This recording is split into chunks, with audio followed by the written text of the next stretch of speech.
Hey everyone, how we doing today? This is James Sweeney, aka SplitSuit, and I just wanted to look at a quick hand from the Red Chip Pucker forums and just look at it in a little bit of extra depth.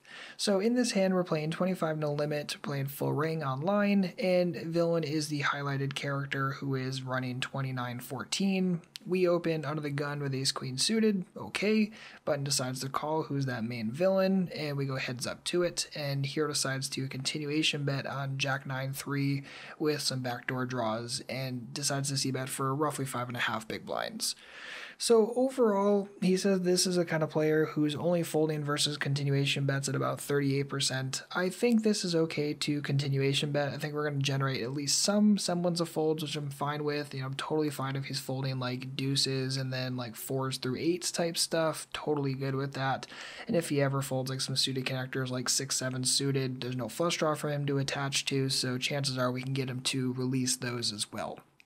I don't expect him to release hands like obviously Jack X or 9X or King Queen or any of that kind of stuff, but I do expect at least some semblance of fold, so the c-bet itself is okay as far as I'm concerned.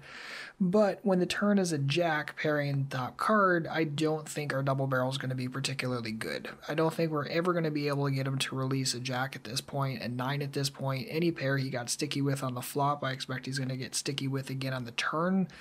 And I just don't see us winning this pot a large chunk of the time at this point. So because of that, once we get to the turn, I'm probably more in a check fold mode, maybe occasionally go for a check raise, but more often than not, probably just check folding.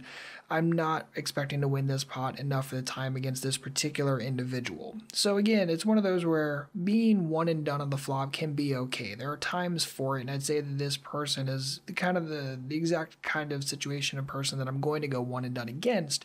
But it does not mean that we need to fire off that second shell, especially if we don't expect it to generate many folds. So overall, your main question was my turn bet a mistake? I'd say it probably was, which means we don't get to the river as played, so we're not even going to talk about that. But again, the big important one is understanding when to be one and done and understanding when to stick to that plan.